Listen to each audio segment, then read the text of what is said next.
Look terrible. Let me get my hair together. Always trying to record somebody. We'll go ahead and get started. Questions for Taya Cooper, Erica Wheeler, Rashawn Haylock with Spectrum. Hey, Erica. You're talking to us, so I imagine you're doing okay. Just maybe wind knocked out of you a little bit, or at the end of the game there. Yeah, Diana elbowed me a little bit when I was coming over the screen, but I'm all right. Taya, can you describe the dynamic of what it's like with you and Erica in the backcourt at the same time? How you're able to sort of play off each other? I mean, we practice together, we train together, we just got a connection and we feed off of it and try to find each other, try to find everybody. I think we all play together. It's not just me and E, it's me, E, and everybody else. So, Erica, you want to chime in? Yeah, I think we spend a lot of time with each other. You know, we're close friends, so it's easier. But like she said, it's everybody. You know, we're a close team, so I think we all feed off each other. It's not just me and her. And then at the end of that third quarter there, Diana made, a couple tough shots, extend the lead there a little bit. Do you just chalk that up to just a great player making shots, or some things defensively that you guys saw? I mean, we knew that she was gonna come out, playing how she wanted to play because, she's the first game back there at home. She has the crowd, so we knew that we had to get into her. But, that's why she's one of the great players, one of the best in the world.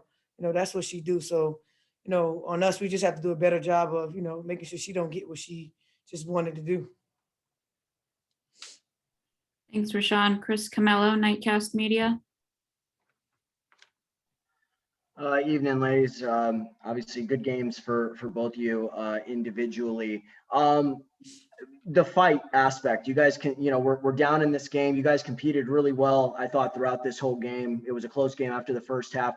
Do you take any solace in that? Being shorthanded, only 8 players available. You didn't have Christy or Bria available in today's game. But do you take any solace in just knowing, like, we give ourselves a chance to win every game with how much fight that we give with how much fight we give?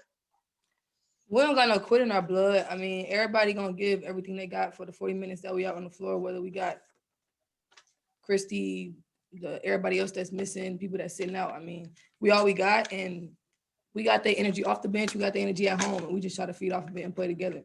We don't really got time to just sit and soak on what we don't got. We got each other, so that's what we play with. Thanks, Chris. John W. Davis, Winsider. This question is for both of you. If you could play this game over in an hour or so, what would you do to be more effective in this game? Honestly, I mean, we need to make shots. We need to put the ball in the basket. I think on the defensive side, we played fairly well. Brittany, everything she got wasn't as easy. Our post player did a great job with just, pushing her out and making her hit tough shots. And that's why she's, Brittany Griner, she's great. So I think it's just us putting the ball in the basket and taking better shot selection. But overall, I think our defense presence was there, but just putting the ball in the basket. Thanks, John. Last question for this evening, Gabby Ducharme with LASparks.com. Hey ladies, a tough loss tonight. Thank you so much for joining though. Just want to ask, what is coach's message to you as you guys head into one of the tougher stretches of the season? You've got Las Vegas and Seattle coming up on your schedule. So what's coach's message to you as you guys kind of head into this tougher stretch of games? Just stay ready.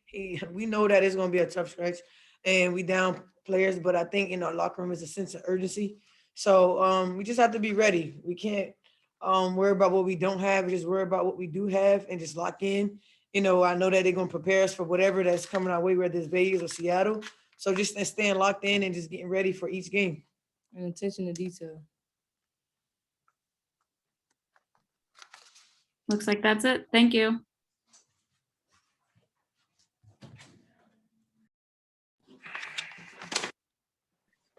Hey, Coach. So now, Questions for head coach GM Derek Fisher. We'll start with Rashawn Haylock, Spectrum. Hey, coach.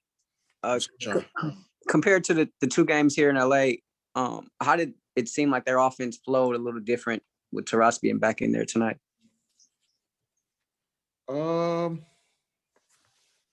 Yeah, I don't know if it flowed differently necessarily. I mean, I think they run, a few different actions and sets with her ball handling and shot making, decision making abilities. She's included in more actions, but I think they still did a lot of the things that Phoenix is known for doing, and the three players that carried the day for them. They did their jobs tonight and made the plays, and Brianna Turner's rebounding was also impactful as well. But I don't think we were surprised or caught off guard by how they looked offensively with Tarazi on the court. We still had some breakdowns in some situations that we had breakdowns in last week against this team, and I think if anything, what changes with her on the floor is the way the game is officiated, because she's going to get to the free throw line multiple times in the game, and so that allows them to set up their zone defense, and it just changes the way the game can flow. Chris Camello, Nightcast Media. Evening, Coach. How are you? Good. How are you? Doing well. So two-part question. One, do you take any solace in the fact that you guys continue to fight in this game? I know things got away in the third quarter, but you guys fought to the very end. Obviously shorthanded without Christy and Bria, and of course, amongst the other injuries. And the second part of the question is, it's about Taurasi, 9,000 career points now. Just if you can comment on her impact on the league, even as she gets to the advanced stage in her career. Yeah, the second one would be a little harder for me because still take it personal that Diana called us a shit show.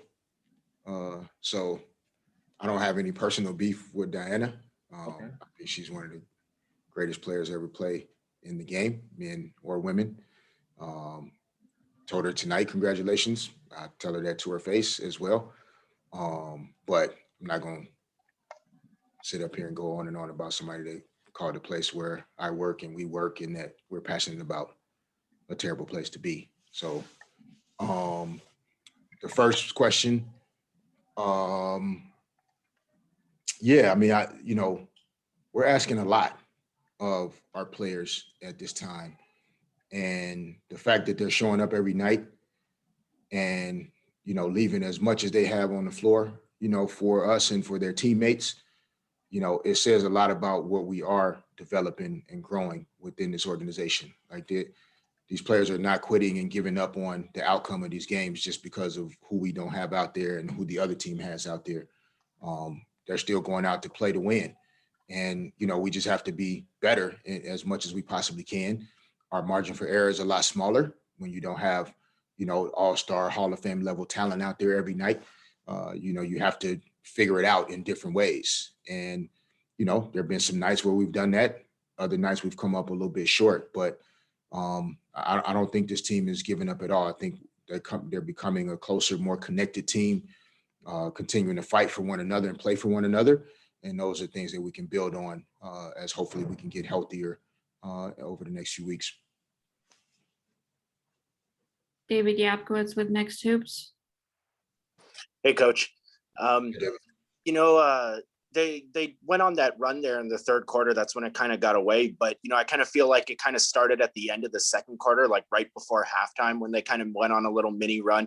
Amanda obviously hit that three that kept it close. But, what did you see there, right as heading into halftime, and then that kind of carried over to that third quarter where the game just kind of got out of hand there?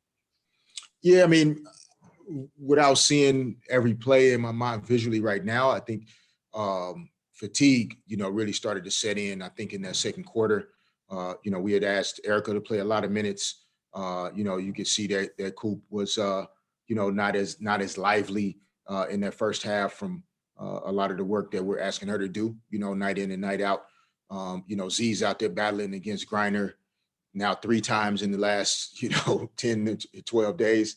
So again, we're asking our players to do a lot night in and night out. So I think, as that second quarter went on, a little bit of fatigue started to set in. And so we weren't able to get the defensive stops that we needed or put the intensity and effort into each defensive possession. And then we didn't have the thrust and the force offensively in terms of cutting and driving. We're a good driving kick team, and we didn't have that pop to our game there in that second quarter. And I thought they got to the free throw line a little bit as well, and that allowed them to get their zone defense set up more often, which wasn't really necessarily hard for us to break. It's just hard to play against set defense multiple times down the court. Time for 2 more tonight. Amna Suban, LA Daily News. Hey, Coach. Hi, Amna. After seeing Erica go down, obviously she said she's all right. But in a season full of injuries, how do you keep the morale and the spirit going around the team? This group is filled with players and people that weren't given the chance to be here in the first place. Erica was undrafted. Coop got drafted last year, but then there was no training camp. So all of a sudden she had no team. We picked her up. Nia Coffey, bounced around multiple teams, not really, playing a lot of minutes. She's here. Bria Holmes, Christina Nigwe, Carly Samuelson. I could go on and on. It's Arella's first year. So, we got a combination of people that I think regardless of the situation, like they're just trying to figure it out. And so it's difficult, to kind of have that, Pollyannish type of positivity and morale is up, et cetera. But, as you can see tonight, through 20 minutes, and then by the time this game was over, they're not just going through the motions out there. They're really giving everything that they have. Some nights the other team is just better than us. Some nights we needed to be better in order to give ourselves a chance to win. But this group is coming together. We have a lot of work to do, but they're hanging in there just fine. And we're definitely proud of the fact that they're doing so. Last question for tonight, John W. Davis, Winsider. Coach, when Brittany Sykes is on the court for you guys, you practically have, the best defense in the league. I know that she is part of your closing unit, but before this game, being that you ended up starting 2 different people, was there any consideration of starting her? And then as you look back on this game and in the future, are you thinking about ways to move around her minutes? Because she did play 32 minutes, but that fourth quarter, you were down by however many points you were down by. And I understand that, somebody has to play, being that you only had 8, but are there considerations about that? Not really at this time, to be honest. I think we're, trying to keep a level of consistency in, when our team is whole and together, what is that going to look like? And we want, Brittany to be in those positions and next to players or in situations that she'll be in, when our whole group is together. I don't know if the first 4 minutes of the first quarter and the third quarter are really the only difference in us having the opportunity to win some of these games. I think there are a lot of things that are happening even when Brittany is on the court that from a defensive rating standpoint, or sometimes maybe from plus minus, maybe it does, net out a certain way. But, there are things happening throughout the course of the game, kind of regardless of our lineup, that is really impacting, that small margin for error. So, we definitely could start, Brittany, but, we definitely need to be able to have if we're going to ask her to defend and guard the people and be in the situations that we expect her to be in, like she was tonight. You know, it's going to be tough to ask her to do that if she picks up 2 fouls in the first 6 minutes of the game. And then now the bulk of those minutes as the game goes on are a little bit more in jeopardy, you know, if she's out there to start the game. So we can continue to take a look at it, but it is, you know, bigger than that for us at the moment. And, you know, so we'll probably stay put for now unless things continue to change. Thank you, Coach. Thanks. Thanks, everyone. Have a great night.